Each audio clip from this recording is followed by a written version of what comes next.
시편 53편 1절 말씀입니다. 시편 53편 1절 말씀 우리 함께 한 목소리로 합독하겠습니다. 시작. 어리석은 자는 그 마음에 이르기를 하나님이 없다 하도다.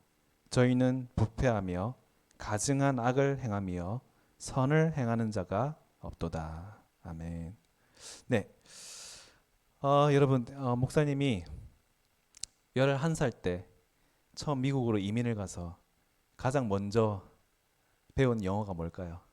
네, 당연히 비속어겠죠. 네, 그래서 목사님 가서 처음 배웠던 단어들이 뭐가 있었냐면 여러분들도 아는 단어인 것 같은데 stupid이 있었고 stupid 알죠, 여러분? 그 다음에 moron이 뭔지는 알아요? moron이라는 말도 있는데 moron도 있고 idiot 들어봤어요? idiot 그리고 dumbass 모르는 눈빛인데 네, 뜻은 다 똑같아요. 뜻은 stupid이랑 똑같아요. 다 바보라는 뜻을 가지고 있는 영어 단어들입니다. 오늘 우리가 함께 읽은 본문 말씀에도 이 바보라는 단어가 등장합니다. 어리석은 자는 바보랑 같은 뜻이죠. 성경에는 이 바보라는 단어가 무려 180번이나 등장하고 있습니다. 많이 등장하죠. 그만큼 성경은 우리에게 이 어리석음, 이 바보스러움을 경계할 것을 우리에게 강조하는 그런 책이라고 할 수 있겠죠. 또한 동시에 우리 자신이 바보처럼 굴어서 안 되는 것도 우리에게 경계하시지만 또한 동시에 다른 사람 역시도 우리가 바보 취급해서는 안 된다는 것을 아주 강력하게 경고하시는 책이기도 합니다. 우리가 잘 알다시피 대표적으로 마태복음 5장 22절에 보면 예수님께서 우리에게 직접 이렇게 경고하셨었죠. 형제를 대하여 바보 혹은 미련한 놈이라 하는 자는 어디에 들어갈 것이라 말씀하셨냐면 지옥불에 들어가게 될 것이다 라고까지 말씀하신 적이 있습니다. 사실 저와 여러분 같은 경우에는 바보, 멍청이 정도는 사실 욕도 아니죠. 우리가 쓰는 비속어나 욕의 수준을 따지자면 사실 바보는 그냥 애교죠. 그런데 우리 예수님께서는 우리에게 미련하다, 바보다라는 말을 했다는 정도로 지옥에까지 간다라는 말씀을 하셨다는 것은 그만큼 하나님께서는 우리끼리 서로 낮추고 우리끼리 서로 비하하는 것을 싫어하신다는 것도 되겠지만 이 바보스러움, 어리석음 이 자체에도 우리 주님께서는 심각한 문제의식을 가지고 계셨다는 것을 의미하기도 한다는 것이죠. 그렇다면 대체 뭘까요? 뭐가 도대체 우리가 일상적으로 이렇게 쓰는 대수롭지 않게 쓰는 이 바보라는 말에 우리 예수님으로 하여금 이렇게까지 좀 우리가 보기에는 예민하게까지 보여질 정도로 우리 예수님으로 하여금 반응하게 하는 걸까요? 그 이유가 밝혀지는 것이 바로 우리가 함께 읽었던 바로 오늘 본문 말씀, 짧은 본문 말씀 한 절입니다. 다시 한번 제가 여러분들께 읽어드리겠습니다. 시편 53편 1절 말씀. 어리석은 자는 그 마음에 이르기를 하나님이 없다 하도다. 여기서 하나님께서 정의 내리시는 진짜 바보, 진짜 어리석은 자의 의미가 나온다는 것입니다. 누가 진짜 바보이면 누가 진짜 어리석은 자들인지 아주 구체적이고 아주 분명하게 시편이 규정하고 있다는 것이죠. 그게 누구라고 말하고 있습니까?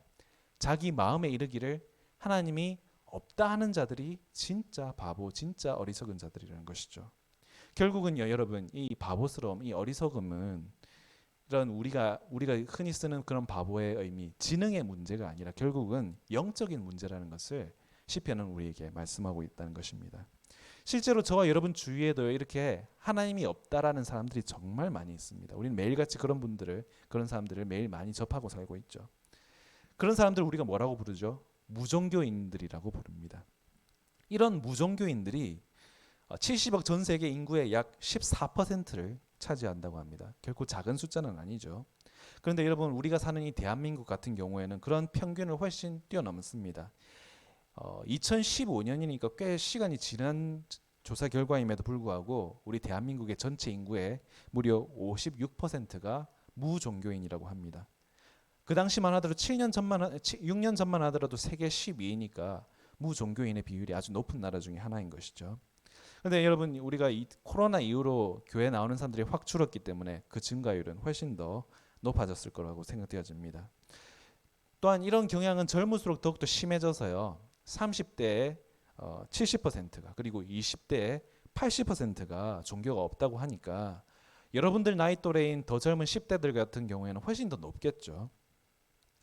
하나님이 없다 하고 생각하는 사람들이 이렇게 많다는 것은 오늘 우리가 함께 읽은 이 본문의 기준으로 보자면 이 세상은 그야말로 어리석은 사람들 천지, 바보 천지의 그런 세상이라는 것이죠. 물론 세상은 거기에 동의하지 않겠지만 말이죠. 어쨌든 여러분 분명한 것은 이겁니다. 둘 중에 하나라는 것이죠. 하나님을 믿든지 하나님을 믿지 않든지, 하나님이 없다 하든지 하나님이 계시다든지, 그 둘 중에 하나라는 것이지 그 중간은 있을 수가 없다는 것이죠. 그렇다면 여기서 함께 예배드리는 여러분들은 어디에 서 계십니까? 여러분들은 하나님이 계시다고 믿습니까? 안 계시다고 생각합니까? 여러분, 하나님을 믿는 사람과 하나님 믿지 않는 사람이 가장 극명하게 갈리는 실제 사례를 여러분들께 소개해드리자면 아마 우리 인류 최초의 우주인들을 예로 들 수 있을 것 같습니다. 한 사람은요, 오늘날의 러시아의 전신인 소비에트 연방, 소련의 우주 비행사였던 유리 가가린이라는 사람이 있었고요. 다른 사람은 미국의 우주 비행사였던 버즈 올드린이라는 사람이었습니다. 먼저 인류 최초로 대기권을 넘어서 우주에 진입했던 유리 가가린은요, 우주 상공에서 지상에 있는 기지와 통신을 하면서 이렇게 말했다고 합니다. 여기는 신이 없다라고 말입니다. 그러나 인류 최초로 달 착륙과 또 왕복을 이뤄냈던 이 미국의 우주 비행사였던 버즈 올드린은 그 우주에서 어떤 말을 한 것보다도 더 임팩트 있는 찬송을 불렀다고 합니다. 그 찬송은 바로 여러분들도 들어봤을 찬송입니다. 무슨 찬송이냐면 주 하나님 지으신 모든 세계 내 마음속에 그리어 볼 때. 지금 두 사람이 같은 우주 공간에 나갔음에도 불구하고 완전히 극과 극으로 갈림을 우리가 볼 수 있는 것이죠. 여러분, 왜 누구의 눈에는 보이고 누구의 눈에는 보이지 않는 걸까요? 어째서 같은 우주 공간을 보고서도 정반대의 증언이 나오는 것일까요? 놀랍게도요, 정반대 증언을 했지만 극과 극으로 갈렸지만 두 사람 사이에는 공통점이 있습니다. 그것이 무엇이냐면 바로 신념이라는 공통점을 가지고 있다는 것이죠. 각자 서로가 가지고 있었던 확고한 신념이 있었기 때문에 같은 것을 보고도 다른 증언을 했다는 것입니다. 유리 가가린은 앞서 말씀드렸던 것처럼 러시아의 전신인 소비에트 연방, 소련 사람이었습니다. 소련은요, 공산주의 국가였고요. 공산주의는 뭘 믿냐면 유물론이라는 걸 믿습니다. 이 유물론은 뭘 믿냐면 모든 것은 물질이기 때문에 영적인 세계는 없다고 믿었던 것이죠. 그래서 이 사람들은요, 신도 없고 종교도 미신이라고 믿었던 사람들이었습니다. 그런 가가린에게는 당연히 우주 공간에 나가도 아무리 둘러봐도 눈에 보이지 않으니까 신이 없다라고 말했던 것이죠. 신은 없다는 신념이 기본적으로 전제적으로 깔려 있었기 때문에 우주 공간에 나가서도 신은 없다라는 증언을 할 수 있다는 것이죠.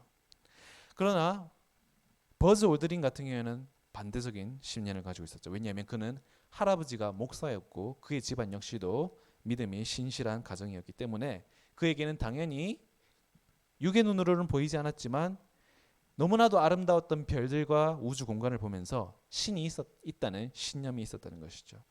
바로 이 신념의 차이 때문에 눈앞의 현상이라든지 사건이라든지 증언이라든지 증거를 어떻게 받아들이냐가 결정되었다는 것입니다.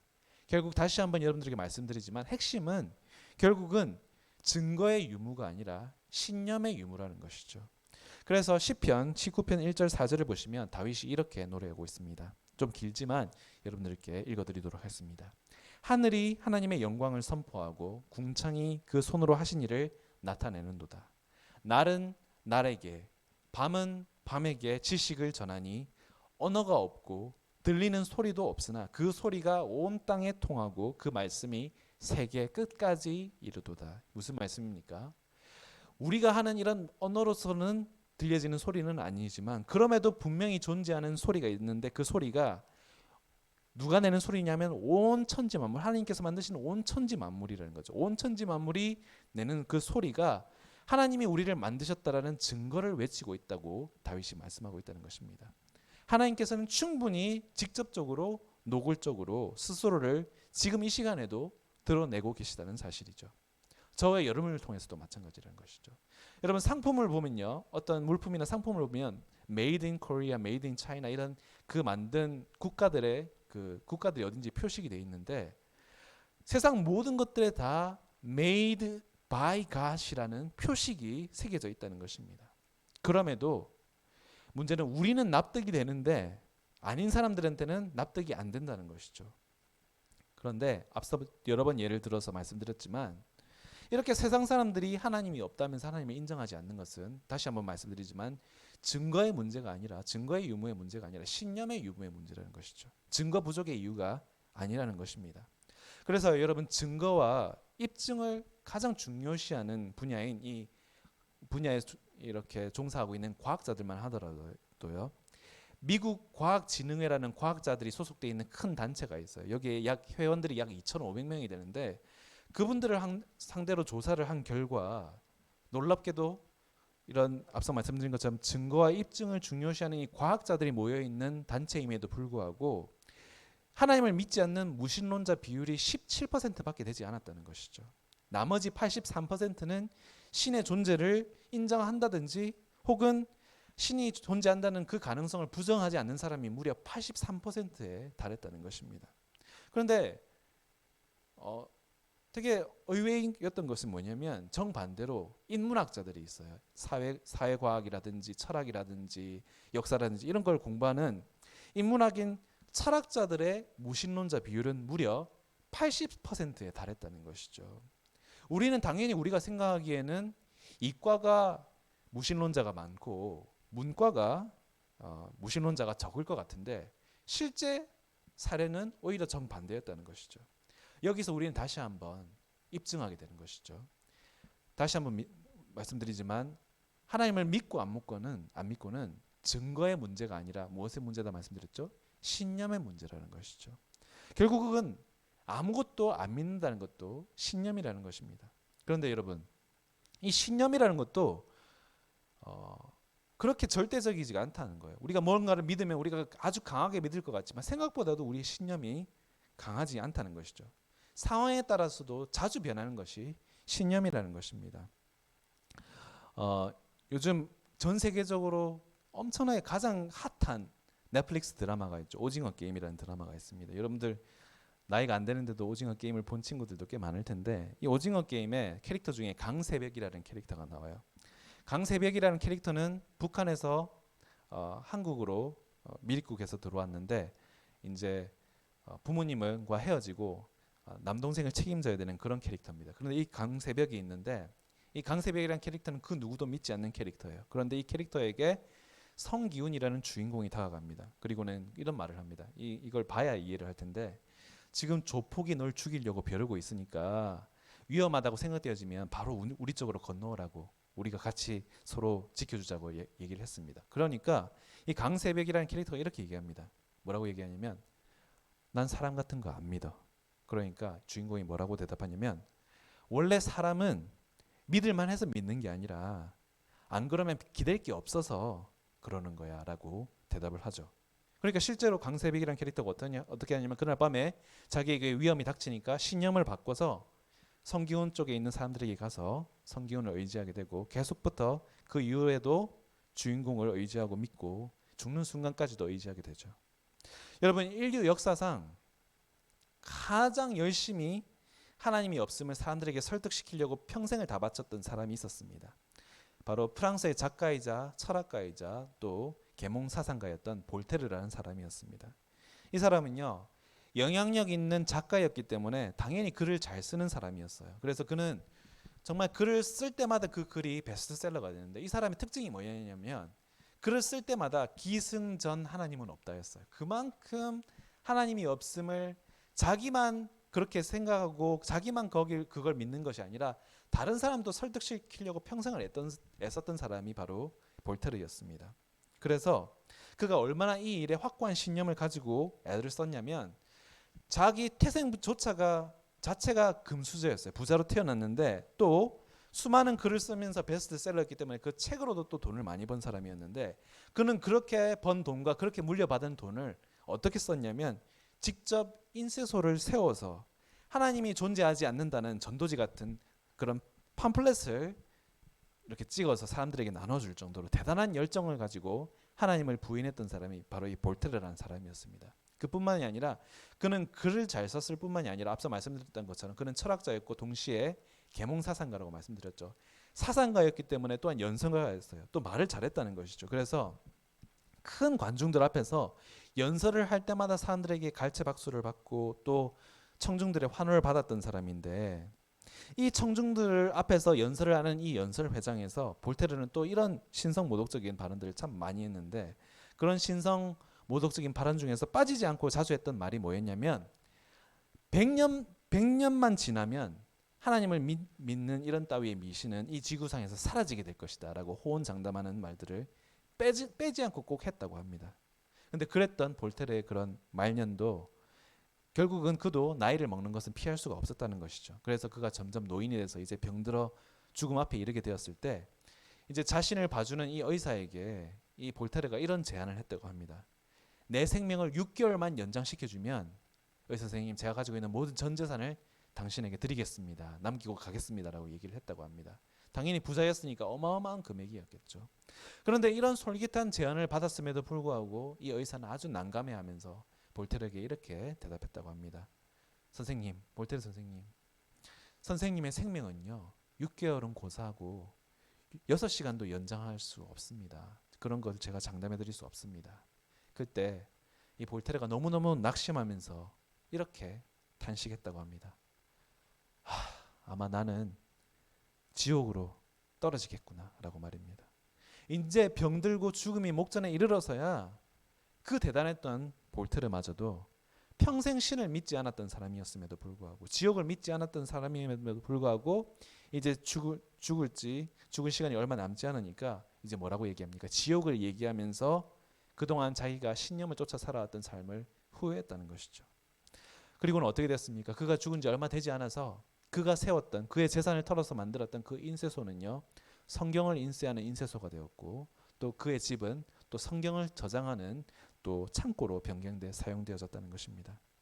여러분, 볼테르가 평소에 호언장담하면서 빼지 않고 말했던 신성 모독적인 발언이 뭐라고 말씀드렸죠? 100년만 지나면 하나님을 믿는 따위의 미신은 지구상에서 사라질 것이다 라고 예언을 했습니다. 그런데 그 볼테르가 죽은 지 벌써 200년이 훌쩍 지나갔어요.